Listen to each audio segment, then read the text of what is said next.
Welcome to Conversations Live. For more than a decade, we've brought you the best in books, entertainment, celebrity interviews, and current events. When the movers and shakers of the world have something to say to you, they say it to us first. Here's your host, Cyrus Webb. Welcome back, everyone, to Conversations Live. I'm your host, Cyrus Webb. Glad you all could join us once again. But for our radio audience tuning in here in Mississippi at WYAD 94.1 FM and WYADonline.com, we're glad that you all can be with us. Also, tuning in to our friends at iHeartRadio and Amazon Music Podcast. We're glad you all could be with us as well. It's hard to believe, but it was 10 years ago that I had a chance to interview Jack Hues. Many people know him as part of Wang Chung. At the time, when he was on the program in 2013, we were talking about their new project, Taser Up.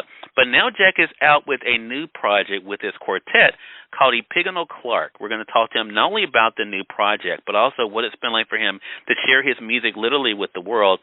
Jack, thank you again for the time. Really do appreciate it. It's a pleasure, Cyrus.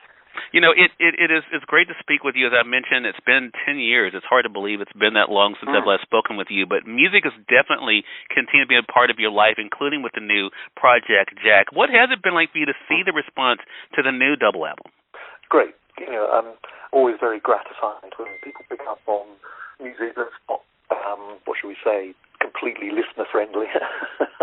You know, so this is a live double album, a mixture of me working with some rock musicians and some jazz musicians, and it's a sort of project that's developed over, I guess, a few years, really. The starting point was a track by Beck called Nobody's Fault But My Own on an album of his called Mutations.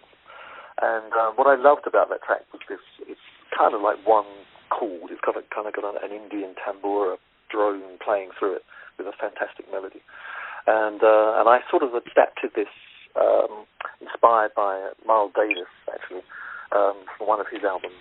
I adapted it for these jazz musicians that I like to sort of work with. And it ended up that we recorded that and sort of put that out. And that was back in, I think, 2019, something like that. And around that, we decided to do a bit of touring, and we played gigs in Bristol, here in the UK, in London, and down in Canterbury, which is where I live, in the southeast of the UK.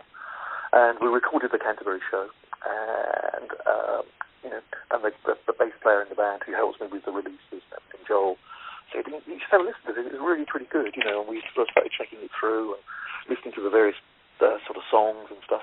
And, yeah, with a bit of editing, you know. I mean, some of the songs are very long. The Beck song itself is like 22 minutes long plus, I think, you know. Wow. But it was over 30 minutes when we actually played it. So I did cut a little bit out of it, you know, just to fit it on a side of vinyl, really. You know. But, yeah, it's a mixture of sort of jazz sensibilities in terms of improvisation, but maybe a sort of rock sensibility with the kind of presence of some of these songs, you know, by Talk and Robert Wyatt and so on. And and it's I'm very grateful that we've got some lovely reviews here in the UK, and hopefully some people in the States will also get into it. Right. Well, I mentioned, and hopefully I pronounced it correctly, Jack, EPIGONAL QUARK is the name of the double live album. Talk to us about the title. You've got it absolutely right. Yeah, the title came, I was listening to the radio, as I do, and somebody mentioned, you know, just said this EPIGONAL QUARK as a description of something, and it just really stayed with me, you know. So epigonal means sort of very brief, fleeting, and quark is the smallest sort of item of matter in subatomic physics so far, you know. So an epigonal quark is something very fleeting, very short, and I thought, well, first of all, I thought it just sounds like an album from the 1970s by some crazy prog band. But I also thought it's a very good description of live music, you know, which is, you know, by its nature, very fleeting. You know, you hear it and it goes into the ether and is never accessible again, unless, of course, you record it. And that's really why the album's called that, you know. Yeah. Jack, a couple of things I want to talk to you about based on what you just said. For one, I mean, I think this project kind of brings to life two of the things that you have become known for, and that is, one, your love of, you know, being able to do whatever you want to creatively with music, but also the experience of live. I mean, one of the things we talked about when you were on a decade ago, I went back and listened to the interview, was, you know, how much you loved the live performance. So what was it like for you to kind of think about that, how this kind of brings together a marriage of what you love when it comes to being able to do what you love, the freedom to do that, but also to share that with the world?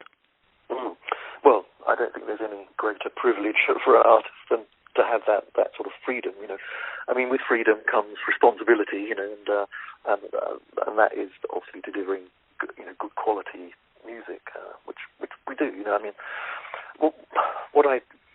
in the 80s when we were, and right up to Taser Up, really, those songs are quite focused, quite structured, and it's especially in the 80s when we were doing the songs live, the aesthetic, in a sense, was to try and recreate the album as closely as you possibly could. That's kind of what people came to hear live bands do, note for note, almost. But I think these days I'm much more interested in creating the music afresh each time, and you see the really great artists, the Miles Davis and Bob Dylan, they never just leave things the same. They constantly renew. And I think the essence of music is that, really. It's even when you think about like a Beethoven symphony, every time it's played live, it's reborn again and reinterpreted and it has life in it. So for me, that's the essence of music, is the live performance. Having said that, I'm a massive fan of recordings, and a lot of my experience of music is through recordings. I still buy a lot of recordings, and I love making recordings too.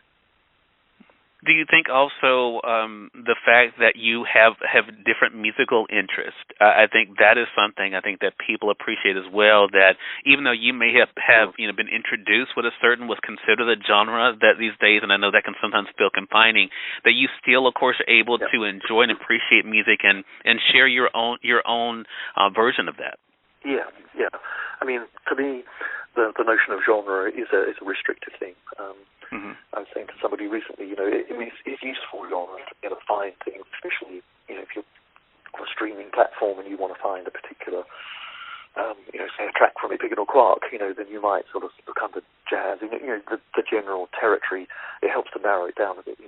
But when it starts to define what a band can and can't do, then I think it is too restrictive. And and I grew up in the 60s and 70s when artists, if you like, were free, not free, but there's always the commercial restrictions and so on. But you could, an artist like the Beatles, they would write a song like Michelle, like Strawberry Fields Forever, like Octopussy's Garden, like Tomorrow Never Knows. They ranged across a huge amount of what we would now call genres. Nobody even thought of it in those days because their artistic identity was so strong, it held it all together, And that's kind of what I like. I like artists, like Prince, for example, who similarly, especially in later years, ranged towards jazz and quite a lot of different things, But his identity is so strong that you still get carried through by his artistry. And that to me is really interesting. Yeah. So definitely invite our audience to pick up EPIGONAL QUARK at your favorite streaming site. Of course, our friends is Amazon Music, but it's available on all the others as well. And you guys can stay connected with Jack as well online. And, of course, we do invite you guys to be able to let us know what you think about the music. I know Jack would love to be able to hear that as well. Jack, really appreciate you stopping back by. I really appreciate the time. That's great, Cyrus. Thank you for the time. Hey, more than welcome. And we thank your audience for tuning in to another great segment of Conversations Live. Until next time, I'm your host, Cyrus Webb, saying as always, enjoy your day, enjoy your life, enjoy your world. Thank you all for choosing Conversations Live. Let's go make today amazing. Take care.